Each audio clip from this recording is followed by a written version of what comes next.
අද අපි කරගුණා රජරටට. රජරටත් මේ ලංකාවටම වැදගත් බුද්ධ ආගම ලංකාවට ආපු තැනට. හරිනම් පොය දවසක මේ පොසොන් පොය වගේ දවසක එන්න ඕනේ. එන්න අමාරුයි පොසොන් පොය. පොසොන් පොයට එන්න බෑනේ. ඇවිල්ලා මේ මෙතන මෙහෙම ඉන්න බෑ. අපි ඉන්න තැන ගැන ඔයාලා තියන් මොකක් හරි අයිඩියා එකක් තියෙනවද? මේ ඉන්න තැන ගැන. මෙහෙම පෙන්නුවොත් සමහරට හොයන්න පුළුවන් වෙන්නේ.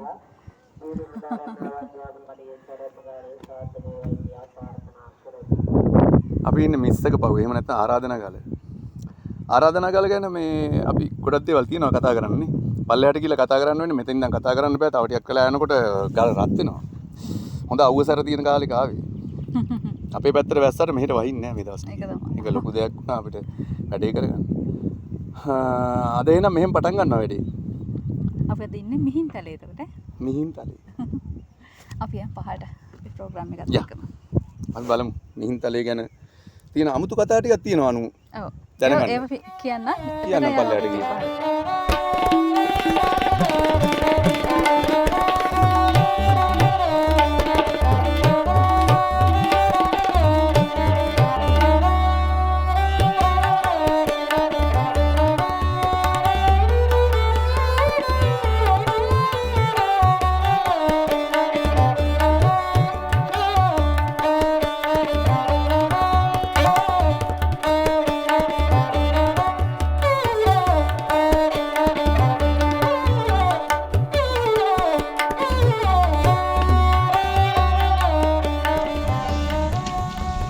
මේ මිහින්තලේට යන්න පටන් ගන්න පඩිතුනේ මේක එදා හෙළදිව පොතේ රොබර්ට් නොක්ස් කියලා තියෙනවා මේ විදිහට පඩි තියෙනවා නම් හඳටුනත් යන්න පුළුවන් මහන්සි නැතුව. මටත් හිතෙනවා ඇත්ත කියලා මේ දැනෙන්නේ අඟල් දෙකක් විතර ඇති. පඩි අඟල් දෙකමාරක උස තියෙන. දැනෙන්නේ නැතුව යන්නේ.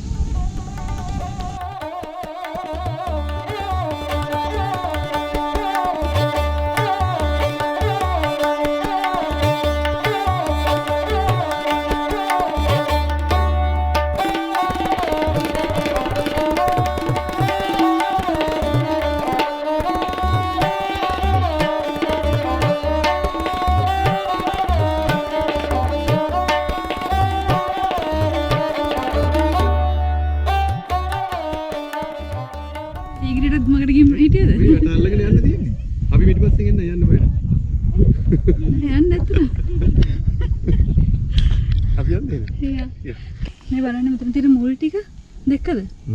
ගල යටින් ඇවිත් තියෙන මුල්. මේ බලන්න පතුරු හොයාගෙන යන මුල් ටික මෙන්න මේ ගහේ. මේ ගහේ.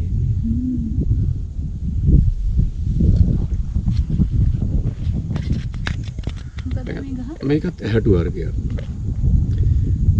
සාමාන්‍ය යාලා ගල් වල කුස්තුර ආශ්‍රිතව තමයි පැලවෙන්න උත්සාහ කරන්න සහ මේ යාලට හරියන තැන උතන තමයි. තව එකක් තියෙනවා එතන.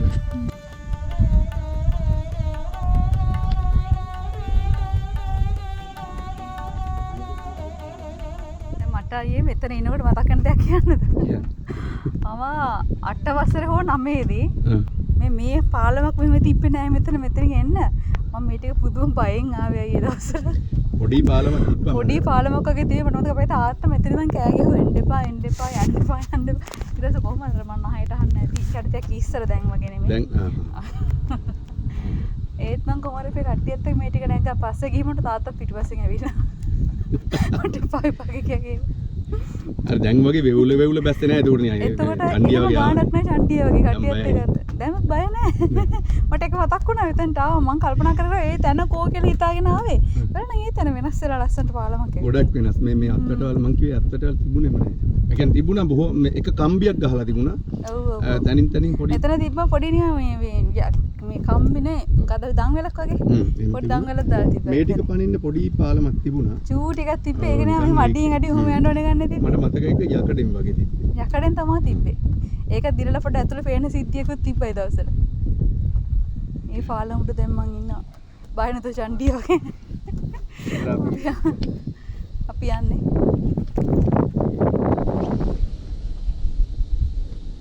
මේකට ලිස්සන බලයි. ඒක තමයි දැන් නිකන් දෙපාරක් හිතලා නේ නගින්නේ.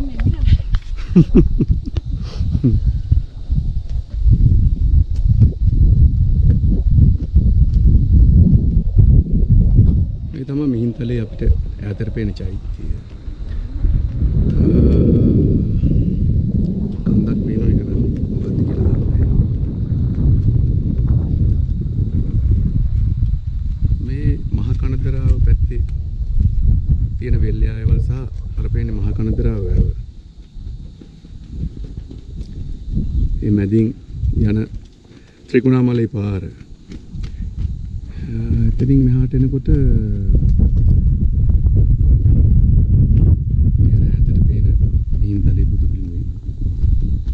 අර ඉතින් අපිට පේන්නේ රජරට සරසවිය.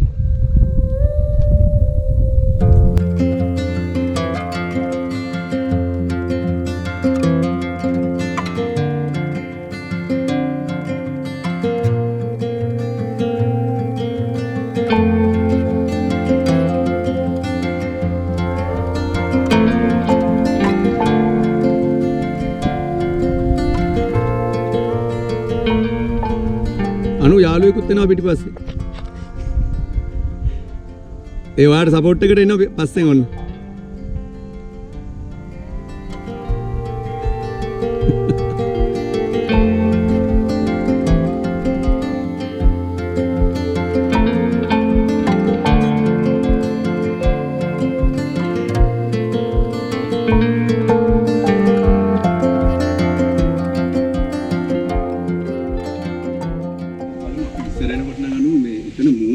එහෙමද? දැන් තියනවද දන්නේ? දැන් නම් ෂුවර් නෑ යන්කෝ බලන්න. යම්බරනේ පහලට.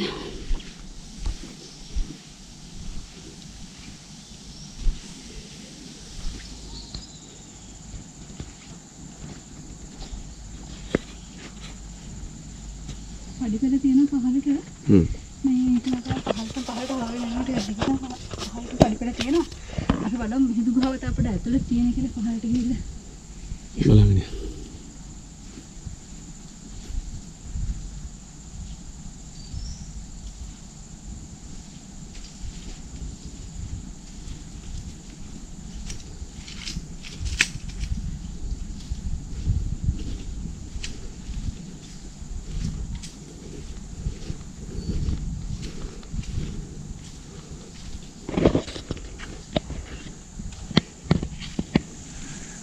මේ මිහිඳු ගුහාව හොයාගෙන පල්ලෙහාට යන ගමන්. ඔව් දැන් මිහිඳු ගුහාව කියලා බෝඩ් එකක් ගහලා තිබ්බා. එතන අපි දැන් පහලට ආවකට තාම මිහිඳු ගුහාව හම්බුනේ නැහැ. අපි තාම පහලට යනවා. පල්ලෙදම කට්ටියක් එනවා. අපි බලමු. ටික පහලට ගිහලා. මේ මෙතන ලස්සනයි. ඔව් මෙතනත් මහා අමුතු තැන. හරි අමුතුයි. පහලට යන්න පුළුවන් තව පල්ලෙහා තියෙනවලු මිහිඳු ගුහාව කියන්නේ.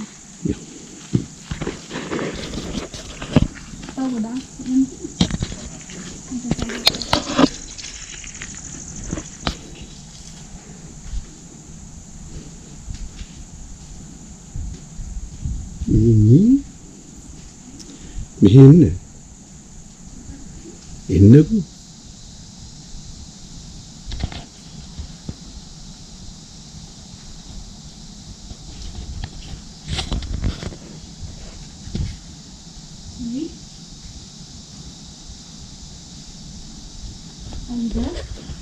බලන්න බලන්න. අපට සිරි. ඔතන ගිහින් බලන්න මොනවද තියෙන්නේ කියලා. වලක් තියෙන්නේ. කොහෙටද වැටෙන්නේ? කොහෙට වැටෙයිද දන්නේ. යා මෙතන ඉවරයි. ඉවරයිද? ඉවරයි කියන්නේ මේ අල්ලලාගෙන යන්න පුළුවන්. අනේ මම එන්න. ආනේ මෙතන ඉවරයි. ඉවරයිද? ලස්සනයිද? ලස්සනයි මේක එන්න. බිත්තියන් බලන්න. ලස්සනයි කිව්වනේ. අයියේ. ඇත්තද? ලවක් පේනවා?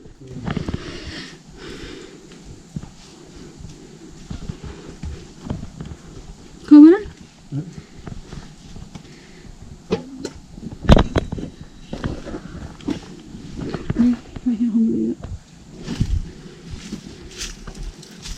ඒ බලාගෙන පොඩි වැවක් තියෙනවා. මෙතන ඉවරයිනේ. මේක ඔයා යන්න එපා. මේක වැව් බැඳි රාජ්‍යනේ. ඔය වගේ චූටි වැව් ඕන තරම් තියෙනවා. සමහරට අපිට අර උඩට පෙනිච්ච වැවක් වෙන්නේ නැහැ. අයියා දැන් බලාගෙන නැහැ. එතන පහළ ගැඹුරේම. වැටුණත් මොකද? අනේ මේ මෙහෙම ඇවිල්ලා වැටුණත් මොකද? මේ එන්න මෙහෙ. බලන්න මේ හුස්ම ටික. හුස්ම ගත්තත් ඇති. හුස්ම ගන්න අපි කොහොමද වැඩිපුර හුස්ම ගන්නවා? අර හුස්මේ මේ හුස්මේ වලට වෙනසක් තේරෙනවනේ. අනිවාර්යයෙන්. කොළඹ හුස්මයි මේ හුස්මයි. මෙහෙනේ ඔක්සිජන් තියෙන කියලා හිතන්නේ. අර CO2ද? CO2 විතරක් නෙවෙයි. වර්ග කීය ආවර්තිතාව වගුවම තියෙනවා එහෙ. අපෙන් හම්බෙන කාබන් ඩයොක්සයිඩ් ටික ඔයාලා අරගෙන ඔයාලා දෙන ඔක්සිජන් ටික අපි අරගෙන යන්න ආවේද? නබරන මේ ගහ තියෙන විදිය ලස්සන. පෙන්නන්න. පළු ගහක් වගේ ගහක් පළු නෙවෙයි. ඒක ඇවිල්ලා මේ ඒ වර්ගයේ දන්නේ. සනයි. හැම ගහක්ම අර හැම ගහකම මල් පිපිලා හැම අත්තක ගෙඩි හැදිලා මට දයරත් නන්දුගේ සින්දුව මතක්. මාර තමයි ටික දැන් අපේ හොඳයි කියලා මේ අස්සට නිකන් යන්න අපි යන්නේ අහුමුළු සොයන්නේ මගේ හැරලා යන්නේ නැතුව අපේ හොඳයි වගේ. ඒ කියන්නේ නම් මේ ශ්‍රී ලාංකීයත්වයේ අහුමුළු සොයා යනවා කියන්නේ. අහුමුළු මේ තමයි අහුමුළු. ඕන් නැති අහුමුළු නැතු. හැබැයි ලස්සනයි. 아무තු ලස්සන බානුගේ ඒ සීන් ඒ ෆෝන් ලස්සට වෙලා. කොහොමද? මේ බල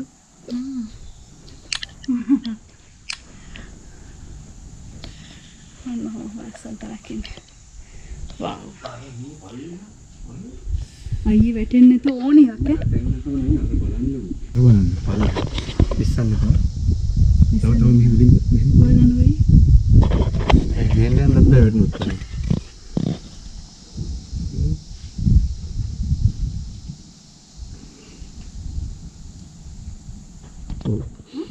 මේක කළුවර ගහ.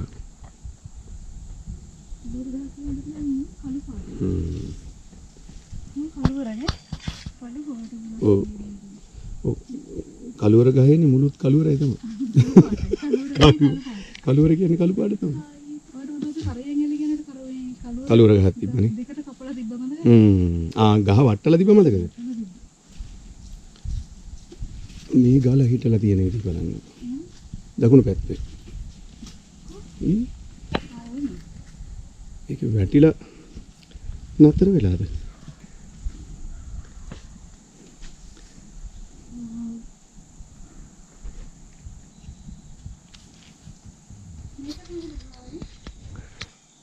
ඔව් නේද මේක ගහලා තියෙනනම් එහෙම.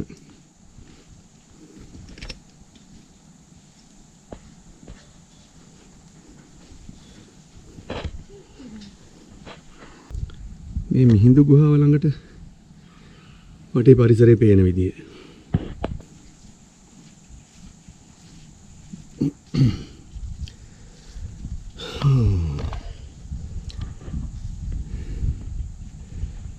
මිහිඳු ආමඳුර කොච්චර විවේක සුවයෙන් ඉන්නේ නැද්ද මෙතන? අර පැත්තෙන් හුලං එනකොට. මෙතනින් අවුව වැටෙන්නෙත් නෑ, වැස්ස වැටෙන්නෙත් නෑ. මැද මේක ආසනෙත් හැදිලා තියෙනවා ලස්සනට. හදලා තියෙනවා. ආසනේ හැදිලා නෙමෙයි ආසනේ හදලා. ජෝත්සත්තු කප්පෝ කල්යාණ මිත්තෝ මහා ඥානේ ජිනත්‍රජා. සෝ ලංකා දීපමාගම්ම ජෝතයි බුද්ධ ශාසනං. තං විතරාගං ලංකා දීපප්පසාදකං වන්දාමි පරිනිබ්බුත මහා මහින්දා. මේ බලන්න මේ පාරේ ලස්සන මාර්ම ලස්සනයි. ඒ කාලේ හිටපු මිනිස්සු කොච්චර කරලා තියෙනවා. නෑ මං කියන්නේ මේවා මීට වඩා මේ මොඩිෆයි වෙන්න ඕනේ. ඔව්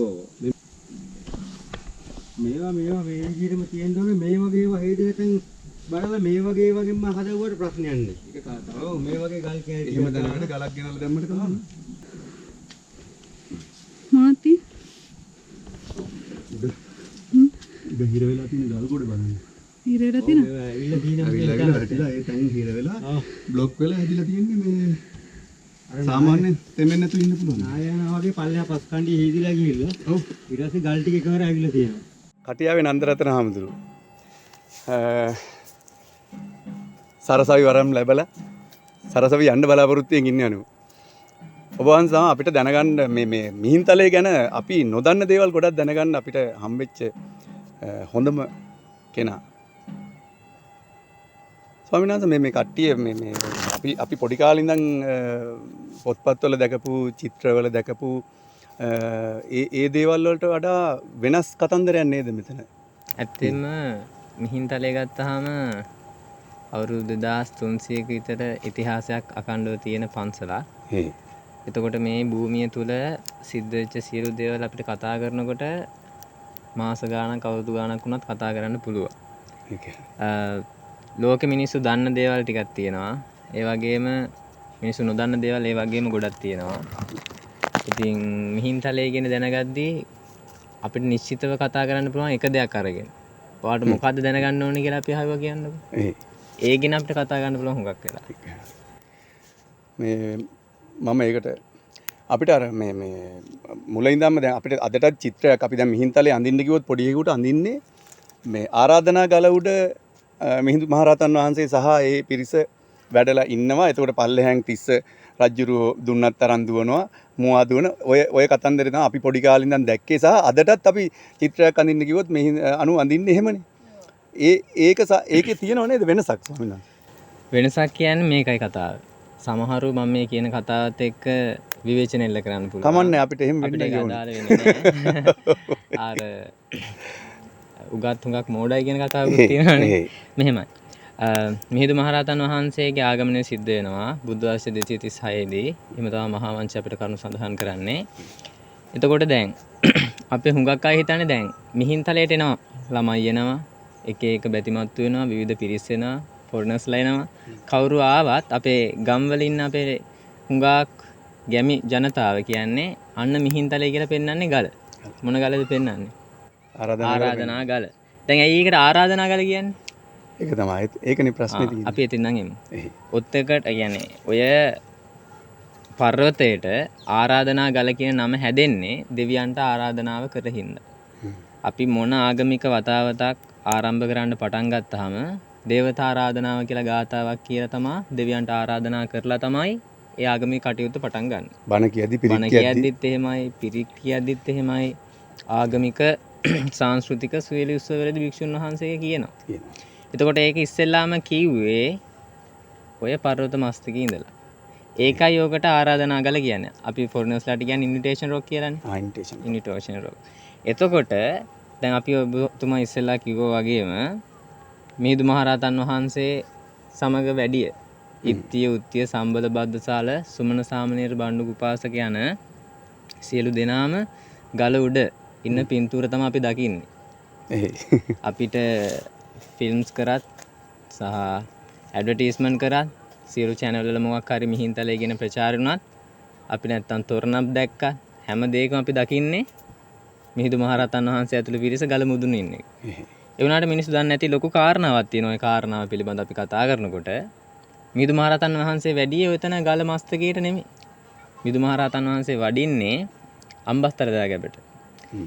අම්බස්තර දාගැබ කියන්නේ ඒකට අපි තව නමක් කියනවා සේලසෑය කියලා. මිනිස්සු හුඟක් දන්නේ සේලසෑය කිව්වහම මේ සොළොස් මස්ථානින් එකක් තමයි සේලසෑය කියලා කියන්නේ. අපි ඒ සොළොස් මස්ථාන වඳින ගාථාවේ සේල චෛත්‍යයන් කියලා අපි කියන්නේ. එතකොට මේකට අම්බස්තල වෙන්න හේතුව තමයි අම්බතලය තමයි අම්බස්තල වෙන්නේ. මේ මළුවේ වැඩිම තිබ්බ අම්බගස්. අම්බගස් මැද්ද අදටත් තියෙනවානේ. එතකොට ඒ අම්බගස් මැද තියෙන සෑයට අම්බස්තල සෑය කියලා මිනිස්සු හඳුනනවා. එතකොට දේවානම්පිය තිස්සරත්තුමා තමයි ඕක නිර්මාණය කරන්න දෙන්නේ. ලජ්ජ තිස්සරත්තුමා, කනිට තිස්සරත්තුමා, කූටකන්න තිස්ස සහ ගෝඨාභය කියන රජවරු සියලු දෙනාම ඕක සංවර්ධනය කරනවා. නමුත් එක තැනක් ඕකේ තියෙනවා පාද ලාංඡනයක් තියෙන. එතන තමයි මිහිඳු මහරහතන් වහන්සේ වැඩි. ඒක තාම තියනද ෆොටෝනේ? ඒක තාම එතන හැම තියෙනවා. ඒ ලාංඡනය හදලා ඒක රන්වැටකින් වට කරලා තියෙන්නේ. එතන යට චන්ද්‍රකාන්ති පාෂාණයක් ගැප් කරලා තියෙනවා. චන්ද්‍රකාන්ති පාෂාණය කියන්නේ චන්ද්‍රකාන්ති පාෂාණය කියන්නේ ඉන්දියාවේ තියෙන පාෂාණ වර්ගයක්. ඒවා එතකොට ලංකාවේ සමහර ආගමික ස්ථානවල හරි දුලබයි. සුලභ නැහැ දුලබයි. ඒකට මිහින්තලෙත් චන්ද්‍රකාන්ති පාෂාණයක් තියෙනවා. ඔකට සඳ එළිය වැටෙද්දි වතුර ගලාගෙන යනවා වගේ දිස්නයක් දෙනවා කියලා තමයි ජනප්‍රවාද සහ පුරාවෘත්තවල සඳහන් කරන්නේ. මේ මිහින්තල ගැන අපි කතා කරනකොට දැන් මෙතන එහා පැත්තේ තියෙන රිටිගල අපිට අතන පේන්න තියෙන සෑය, ඒ කියන්නේ පේන්න තියෙන කන්ද තමයි කටුපත කන්ද. මේ සියලු ස්ථාන මේ කන්දට වඩා උසයි. අතන ඇත් වෙහෙර තියෙනවා. එතකොට ඇයි මිහිඳු හාමුදුරුවෝ මෙතෙන්ටම ආවේ? ප්‍රශ්නයක් නේ. ඒකත් ප්‍රශ්නයක්. ඇයි මෙතෙන්ට ආවේ? හරි. එතකොට අපිට කාට හරි කියන්න පුළුවන් තිස්ස රත්තුමා දඩේම හිටියේ මෙතනනේ. එයා හිටපු හින්දා මටත් ඒක තමයි කටට ආවේ. ඒක නෙන්නේ. ඒ කියන්නේ මෙහෙමයි. බෞද්ධ දර්ශනය තුලත් ආගමික සංකල්ප තුලත් අපේ සංස්කෘතිය සහ සම්ප්‍රදාය කියන හැම තැනකදීම මොකක් හරි ප්‍රශ්නයක් ආවොත් ඒකට පිළිතුර ඔටෝ මිනිසුන්ට එන්න කතාවක් හදලා තියෙනවා. දැන් අපි ওই කතාව ගැන කතා කරද්දී අපිට වෙන කතාව මොකද්ද? රත්තුමා හිටියේ මෙතන කියලා. සෙල්ලිපියේ තියෙන්නේ මහින්ද ඉඩි අගත කියලා. මේ කාරණාව මම සඳහන් නොකළ යුත්තක් තමයි. නවත් කමක් නැහැ. මොකද මහින්ද ඉඩි අගත කියන්නේ මිහිඳු මහරහතන් වහන්සේ 이르දියෙන් ආව කියලා හුඟක් අය දක්වනවා. මහා වංශේ තියෙන්නේ වතුරෙන් ආවෙත් නැහැ, බිමින් ආවෙත් නැහැ කියලා. අහසින් වැඩියා කියලා නේද? එතකොට ඒක කට්ටියම හිතනවා. හිතනවා. ඒක ප්‍රැක්ටිකලි මදිනේ අපේ දර්ශනයේදී. මේක තියෙන නවීන ලෝකයේත් එක්ක යන ගමන. අපි තාමත් අර වල් බහගෙන හිටියොත් පරණ සාම්ප්‍රදායිකත්වයේ තුල දැන් ඉන්න මිනිස්සු දියුණු භාගයත් එක්ක අපිට තාමත් අර ඒ කතා ටික කියන්න බෑ. එතකොට අපිට එන්න පුළුවන් ජයශ්‍රී මහ බෝධින් වහන්සේත් ඇයි අරන් ආවේ නැත්තේ අහසින් කියන කතාව. ඉතින් ඕන්නම් ගේන්න පුළුවන්. ඕන්නම් කියන්නේ ඉතින් එහෙම එන්න එපයි. මෙච්චර තියෙන. එච්චර තියෙන කෙනෙක් නෙවෙයි කියන්නේ. හැබැයි හෙසෙනත් පරිවිතාන ශූරින් කියන්නේ මහින්ද ඉඩියගත කියන්නේ මිහිඳු මහරහතන් වහන්සේ වැඩි ඉඩිය කියන්නේ ඒක තත්බව තත්සම වෙලා ඒක බිඳලා ගියපුවාම පදේ අරුත එන්නේ සිංහලට එද්දී භවභෝග සම්පත් පිණිස සංස්කෘතියක් සදාචාරයක් ලේඛනයක් සාහිත්‍යයක් කලාවක් නැති රටකට භවභෝග සම්පත් පිණිස තමයි මිහිඳු මහරහතන් වහන්සේ වැඩි. එතකොට ඒ ඔක්කොම අරන් ආව කියන කාරණාව තමයි සූසට කලාවුනුත් එක්ක. අන්න හරි. ඔය කාරණාව තමයි උතන ගැප් වෙන්නේ. ඕක ඉතින් අපේ අර එක එක වියතු එක එක විදිහේ නිර්වචනය කරනවා. මිහින්තලේ ගත්තාම 360ක් දාගත් තියෙනවා. සංඝාවාස 1100කට විතර ආසන්න ප්‍රමාණයක් තියෙනවා. අක්කර 600 ගානක පමණ වර්ග ප්‍රමාණයකින් යුක්ත වෙනවා. මහරහතන් වහන්සේලා 12000ක් වැඩ හිටපු තැනක් මේක. මේක හරීම ආධ්‍යාත්මික පැතිකඩ ඒ වගේම ඒ භික්ෂූන්ගේ සාහිත්‍ය පැතිකඩ ඒ භික්ෂූන්ගේ ආගමික පැතිකඩ යන සියල්ලටම පාහේ සමබරව පිහිටි භූමි ප්‍රදේශයක්. කොයි වගේද කිව්වොත් කළුදේපකුණ පැත්ත ගත්තොත් භික්ෂූන්ගේ ආධ්‍යාත්මික පැතිකඩ. ඒ වගේම මේ ගත්තාම දැන් අතන අපිට පේන්න තියෙනවා අපි එකට කියන රාජකිල්ලෙන් කන්ද කියලා. ඇයි ඔකට රාජකිල්ලෙන් කන්ද කියන්නේ කියලා හැවොත් අපිට හේතු දක්වන්න පුළුවන්. ඉසුරුමත් අයට නිසුරුමුණිය හදන්නේ. ඒ වගේම රජ පෙළපතට ආයති අය කවුරු හරි උපසම්පදා පැවිදි ආකාරයට සිද්ධ වුණොත් ඒ අයට තමයි ඒක තියෙන්නේ. රාජගිරි ලෙන් කන්ද. අපි කියන්නේ රාජගිරි ලෙන කියලා කියන්නේ පැත්තට. ලෙන කිව්වට ඔය කන්ද ඒකට අයිති වෙන්නේ. ඒ කියන්නේ ඕකේ තියෙනවා චිත්‍ර තියෙනවා. ඕක ඒක අර ෆස්ට් ක්ලාස් එක. එක්ස්පෙන්සිව්. ඒ කියන්නේ දැන් අපි හිතමු රාජ කුමාරයෙක් පැවිදි භාවයට ආවොත් එයාට හරි කටුක නැද්ද එකපාරටම ගල් ලෙනක් තුල වසන එක එහෙම අනම්මන. එහෙමනේ. එයාට තියෙන පුරුදු අනම්මනන් එක්ක එයාට මේක එකපාරටම අතහැරලා එන්න බෑ. ප්‍රමාණිකූලව එයාව ගේන්න තමයි එන්න බෑ. ඒකට තමයි අරගෙන. එයාට මෙතන හරියන්නේත් නෑ. අතන කල් දීපුණ හරියන්නේත් නෑ. එතකොට ඒ අයට ඒ විදිහට ගැළපෙන විදිහට හදලා තියෙන්නේ. ඒ හදලා තියෙන්නේ. එතකොට දැන් මේක මගේ මතේ. ඒක කාගේවත් මතයක් නෙමෙයි. මම තේරුම් ගත්ත දෙයක් තමයි මිහිඳු මහරහතන් වහන්සේ මෙතෙන්ට වඩින්න හේතුව. එච්චර දේවල් තියෙද්දි අපි මේ කතාවනේ කතා කරගෙන ආවේ. ඕනෑම මනුස්ස කොට්ටාසයකට තමන්ගේ ජීවිතේ ගත කරනකොට හම්බෙනවා කාරණා කීපයක්. ඒක එකක් තමයි ආගම කියන්නේ. එහෙම නැත්නම් දර්ශනය. ඒක මේ අභිචාර විදිවලට තමයි අතුලත් වෙන්නේ. ඔක පොඩ්ඩක් අපි හරියට බැලුවොත් කළු අභිචාර ක්‍රම සහ සුදු අභිචාර ක්‍රම කියලා අපිට හම්බෙනවා. ඔය ආගම කියන එකේ එකක් තියෙනවා අභිචාර ක්‍රම කියලා. ඒ කියන්නේ අපි දන්නේ නැහැ. කියන්නේ දැන් අකුණු ගහනවා. දැන් ලෝකෙට මිනිස්සු බිහි වුණාම මිනිස්සු බය වෙනවා. අකුණු ගහද්දි බය වෙනවා. ගිගුරුම් දෙද්දි බය වෙනවා. දන්නේ නැහැනේ මේවා. කියන්නේ අපි ගෙන මේ ලෝකේ මාතාව කම්පණයට පත් වෙලා එයා අපිට සෝබාධික ආපදායේදී සුනාමි ආදී වශයෙන් මිනිස්සු බය වෙනවා. ඒවට මිනිස්සු වඳින්න ගරු ගන්න පටන් ගන්නවා. ගොරවාදි මිනිස්සු කෑ ගහන්න ඒකට වන්දනා කරනවා. ඒ තමයි කළු අභිචාර කරන. කළු අභිචාරකම සුදු අභිචාරකම හැදෙන්නේ නොදැනුවත්කම සහ දැනුවත්කම අතර.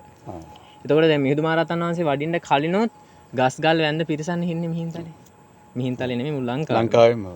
එහෙම නින්නේ. එතකොට ගස් ගල් වැන්ද පිරිසට එක නියාමනයකට පත් කරලා වන්දනා ක්‍රමයක් හඳුන්වා දෙන්නේ මිහිඳු මහරහතන් වහන්සේ ආගමනයත් එක්කනේ.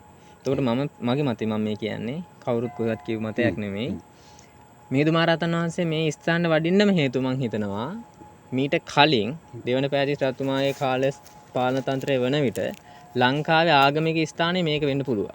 මොකද ඒ ඔක්කොටම ආරෝපිතේ තමා කරේ උන්වහන්සේගේ බෞද්ධ දර්ශනය.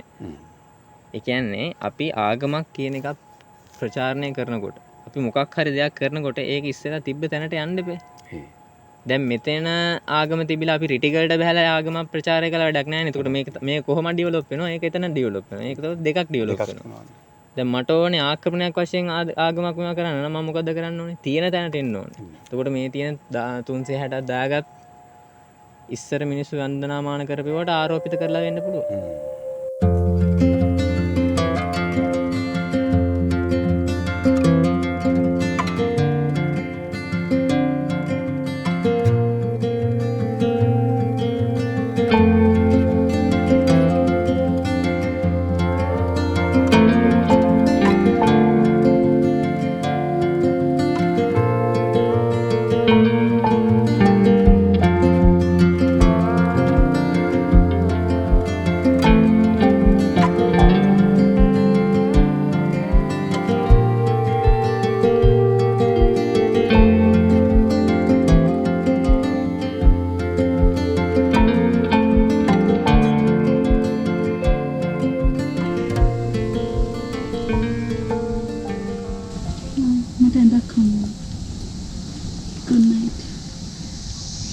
මේ මහදවල්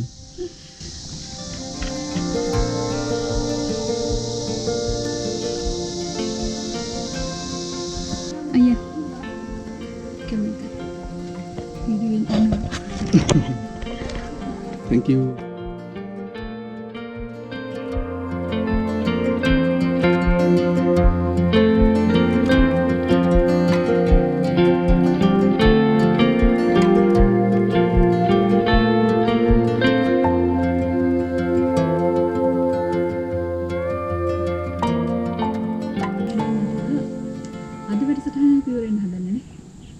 මිහින්තලේ මිහින්තලේ ගොඩකට එක දවසක් වෙනන චුට්ටක් අමාරුයි චුට්ටක් නෙවෙයි අතර අමාරුයි අපිට ඇවිල්ලා නැත්නම් අමාරු නිසා අපි ඊගා දවසේ ප්‍රෝග්‍රෑම් එකේ ඊටු ටික අරගෙන එනවා එතකන් අපේ channel එක subscribe කරලා පිට එක එකතු වෙන්න කැමති නම් ඔයාලා කැමති නම් එකතු වෙන්න නේද කැමති නම් එකතු වෙන්නකෝ එහෙමනොත් අපි ඊළඟ වැඩසටහනක් බැලුවේ හැකි මේ මිස්සක පව එහෙම නැත්නම් මිහින්තලේ කියන එකේ හරි මේ සංකීර්ණ ප්‍රදේශයක් මේක අපිට එක දවසකින් දෙකකින් කරන්න බැරි සයිස් විස්තර ගොඩක් තියෙනවා ඔයාලට කියන්න. ඒ හින්දා අපි ඊළඟ වැඩසටහනත් මිහින්තලේම වෙයි. ඔව් අනිවාර්යයෙන්. අද පෙන්නපු නැති ගොඩක් දේවල් තියෙනවා. ගොඩක් දේවල් තියෙනවා. හරි. අපි ගිහලා